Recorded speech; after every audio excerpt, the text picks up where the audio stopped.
Je me promène dans la plus belle avenue de Bruxelles, le goulot de l'avenue Louise, et je ne m'en lasse pas. Cela fait plusieurs années que je passe ici 2 fois par jour et chaque vitrine est un éblouissement. Je mange des yeux tous ces produits de luxe. Les boutiques de vêtements offrent au regard les marques les plus prestigieuses. On est dans les années 60s et l'opulence commence à s'étaler en plein jour. Le choc visuel vient de la différence entre ce que l'on voit déambuler dans la rue et ce que l'on voit dans ces vitrines de grand luxe. Actuellement, la différence n'existe plus. Pourquoi? Parce qu'on a installé une sorte de nivellement par le bas. Ben oui, tout le monde se ressemble. Les riches s'habillent comme les pauvres. Parce qu'au moins ça fait brancher, ça fait décontracter. Ouais, ça fait Paris rive gauche.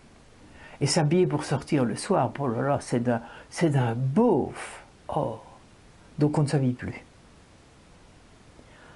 Alors qu'à la fin des années 50, il y a de vraies élégantes qui viennent faire leurs emplettes dans les beaux quartiers. Et c'est un réel plaisir de contempler cette foule multicolore aux effluves de Chalimard. Nous sommes assises, mon ami René et moi, à la terrasse du plus bel établissement. Eh bien, cela nous arrive quelques fois par jour de grand soleil. Voilà, on se commande un thé parce que ça fait plus chic. Et on se la joue à faire les artistes avec nos cartons à dessin déposés à côté de nos pieds. On rêve d'exposer nos œuvres picturales dans l'une des plus prestigieuses galeries de la ville.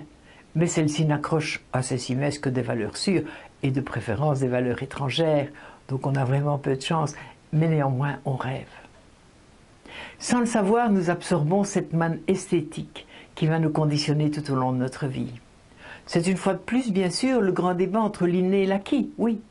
Mais personnellement, je suis convaincue qu'avoir passé 5 ans en contact journalier avec ce qui se fait de plus branché par les créateurs de tous bords, y compris le cinéma d'art et d'essai, y compris le théâtre intimiste, les expositions, etc., eh bien, a fait de moi quelqu'un de différent. Je suis convaincue de cela. Notre prof d'histoire de l'art y a beaucoup contribué aussi. C'est une femme hors du commun. Le contact qu'elle a avec ses élèves est inversement proportionnel à la richesse de son savoir. Elle nous ignore totalement. Même elle nous méprise. Si elle connaît notre nom, c'est par la force des choses, mais certainement pas par sympathie. Quand elle nous donne cours, elle s'exprime avec les coins de sa bouche qui s'étirent vers le bas, comme si elle suçait un citron. C'est sa façon, elle, de nous maintenir à distance, de marquer une certaine différence sociale, oui. Elle était faite pour devenir prof de faculté, mais la vie en a décidé autrement. Alors c'est sans enthousiasme qu'elle vient gagner son pain dans une école d'enseignement supérieur, Bark. Elle commençait son cours de manière abrupte, sans un bonjour, sans un regard. Mais dès qu'elle entrait dans sa transe culturelle, eh bien nous entrions en léthargie sous son charme. Pendu à ses lèvres. Son cours d'histoire de l'art était éblouissant de savoir, de rebondissement, de liens culturels et d'introspection émotionnelle. Alors son visage d'aigle s'illuminait, s'adoucissait, et elle en devenait presque belle. Le plus beau cadeau qu'elle nous ait fait est de nous avoir fait participer à la montée du féminisme. Elle était passionnée par le sujet et terriblement bien documentée. Elle nous endoctrinait littéralement. Ne supportant pas la contestation sous peine de nous foudroyer du regard et de nous rabaisser au rang de vachères ou d'éleveuses de poules. Cela faisait du raffut dans la plupart des familles de mes compagnes de classe, bien sûr, parce que les parents redoutaient le pire. Mais qu'est-ce qu'on était en train de mettre dans la tête de leur fille? Oh là là! Alors que chez moi, c'était tout le contraire. Ma mère s'intéressait à cette nouvelle condition féminine. Et elle m'encourageait. Elle m'encourageait à m'assimiler à ce nouveau courant de pensée. D'ailleurs, elle m'achetait sans restriction tous les bouquins conseillés par la prof. Une des phrases types de ma mère était « Deviens une femme indépendante pour ne jamais, mais jamais devoir demander de l'argent à un homme. Et plus encore, si cet homme est ton mari. » Eh bien, c'est ce genre de phrase qui a installé le socle de ma personnalité. Et ma prof d'histoire n'a fait qu'arroser le terrain, faisant de moi un être responsable, fier de faire partie de ce deuxième sexe, comme le disait Simone, en revendiquant la vraie valeur de sa différence. C'était grisant, oh là là. On avait envie de monter aux barricades et de crier dans la rue pour mettre en évidence ce que nos mères avaient l'habitude de dissimuler par conditionnement et beaucoup par ignorance. On refaisait le monde dans des discussions sans fin. Nous étions les porteuses d'une nouvelle pensée. Cela amusait beaucoup les garçons un petit peu basiques, installés dans leur statut de puissance invulnérable. Ouais. Mais par contre, les garçons un petit peu plus évolués, eh bien, pouvaient manifester un certain intérêt, à condition que de ne pas trop les chatouiller dans leur certitude, et de leur accorder le dernier mot. Et oui, cela ne s'est pas fait en un jour, et il a fallu souvent mordre sur sa chique, car le discours n'est pas toujours en phase avec la réalité de la vie. Quand j'ai commencé à fréquenter les garçons d'un peu plus près, je me suis rendu à l'évidence que revendiquer la valeur de sa différence n'empêche pas la crise de panique du 28e jour du mois, si rien ne se déclenche. Toutes les filles de cette époque étions dans ce conflit paradoxal. Notre cerveau était capable d'assumer nos responsabilités liées à notre indépendance de fraîche date, oui, mais notre corps n'avait pas les moyens physiques ou chimiques d'assumer de tels engagements. On baignait dans le néant de la contraception. Seule existait la méthode Ogino, qui affirmait que la température de la femme augmentait d'un demi-degré en période fertile. Eh bien, autant repérer un goujon parmi 50 tablettes. Moi, je n'y suis jamais arrivé. Entre les cours et durant les interruptions, nous échangions entre nous bon nombre d'informations, de recettes, de petits trucs.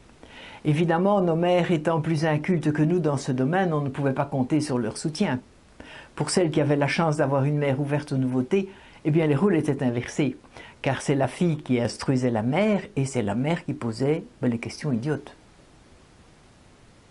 De bouche à oreille, j'avais appris qu'un préservatif féminin venait d'être inventé, mais on n'était pas sûr de pouvoir se le procurer.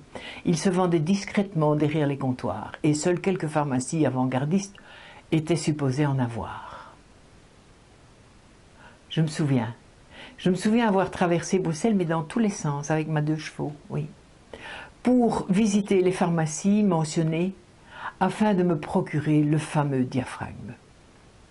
Mais c'était déjà une bouffée d'oxygène contre les angoisses mensuelles.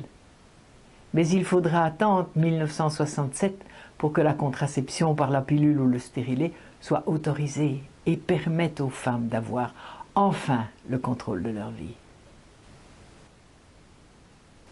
Nous sommes en 1963, 3 mois avant la fin de mes études, et je me réveille un matin avec le cœur à l'envers et une forte envie de vomir. Oh là là, ce n'est pas le moment. J'ai des examens préparés, ainsi que mon mariage qui est prévu fin juillet.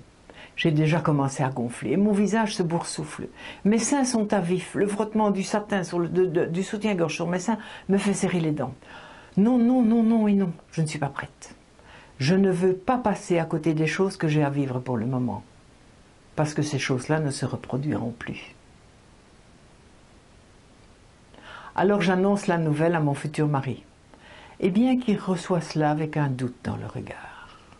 C'était sa manière à lui d'évincer le problème, de s'en laver les mains. Évidemment, dit-il, c'est un problème de femme, qu'est-ce qu'on y peut, nous, qu'est-ce qu'on peut y faire, nous les hommes? Voilà, nous on a d'autres chats à fouetter. Mais ça, c'est un regard qui ne s'oublie pas. Ce regard, il s'est gravé dans ma mémoire. Et mon intuition me fait présager que le doute pourrait vraiment s'installer si l'embryon que je porte venait à ressembler plus à sa mère qu'à son père. Comme les tests ADN n'existent pas encore, je ne pouvais pas prendre le risque de commencer une vie de couple, baignée dans la suspicion.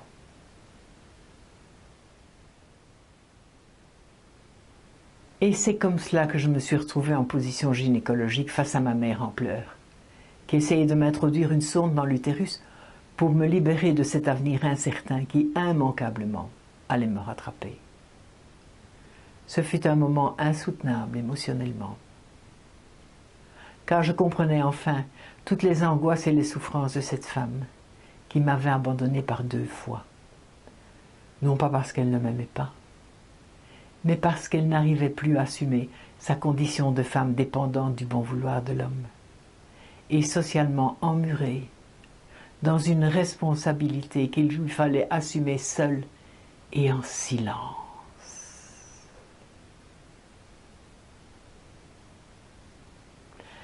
Quand le doute s'installe dans la tête, il se rigidifie. Il se rigidifie en croyances. Et les croyances se rigidifient en vérité. Alors quand il y a un doute, il vaut mieux couper dans le vif que de mettre sa tête dans le sable. Et c'est comme cela que je me suis retrouvée chez un médecin, l'ami d'un ami d'un ami. J'ai sonné, il a ouvert la porte, n'a pas dit un seul mot. D'un geste, il m'a indiqué la table médicale et il m'a introduit à vif un ustensile dans l'utérus pour ouvrir le col. Il s'est retourné pour procéder au nettoyage de l'ustensile et m'a dit « Revenez dans 3 jours à 17 h. Au revoir, madame. »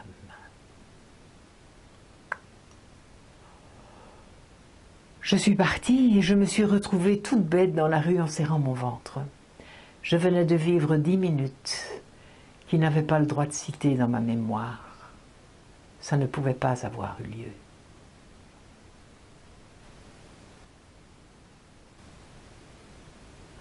Trois jours plus tard, il m'a ouvert la porte de son cabinet, m'a adressé un bonjour un peu fébrile, me signalant que sa patiente suivante était une commissaire de police. Donc il voulait en finir au plus vite avec moi. Puis il n'a plus ouvert la bouche, et j'ai dû insister pour qu'il me dise à quoi je devais m'attendre et comment je devais procéder pour la suite des opérations. « Vous laissez venir, me dit-il. Dans 2 ou 3 jours, vous ferez une fausse couche et vous prendrez directement rendez-vous pour vous faire un curetage dans un hôpital de votre choix. Voilà, au revoir, madame. »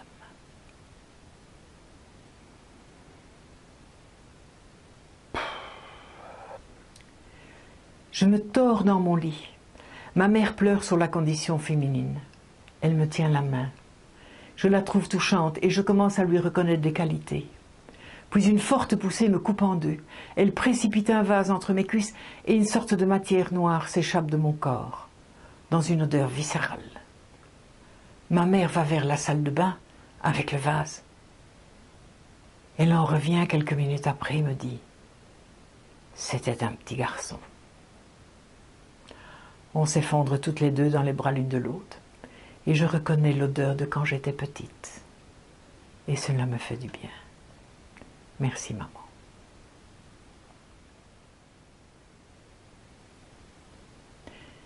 J'émerge d'un sommeil vaseux. J'ai soif, j'ai chaud. Et mes idées ont du mal à se poser. Ça chuchote autour de moi. J'occupe le lit près de la fenêtre et 5 autres lits font partie de ce nouvel univers que je découvre progressivement.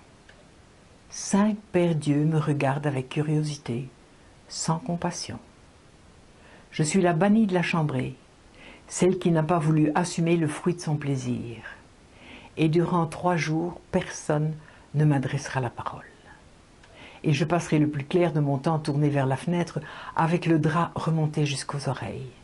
Je ne sais plus très bien qui je suis. J'ai la conviction que ma présence parmi ces nouvelles accouchées n'est pas un hasard. C'est une sorte de punition, de descente dans les abîmes de la honte, imposée par une société hypocrite. Mais j'ai par bonheur la visite hebdomadaire de ma mère, pour me réconforter et me permettre de me reconnecter à mon identité. Pour me dérider, nous parlons des préparatifs du mariage qui aura lieu dans 3 semaines. Et une question s'impose à moi. Vais-je épouser un homme qui n'est pas venu me soutenir dans cette épreuve qui nous concernait tous les 2 et qui n'a même pas pris la peine de téléphoner pour prendre de mes nouvelles? Vais-je vraiment l'épouser? Mais c'est trop tard. C'est trop tard pour tout remettre en question. J'ai 21 ans. J'ai mon diplôme en poche. La vie est devant moi. Et les faire-part sont envoyés. Alors vamos. Vamos a la vida. Vamos.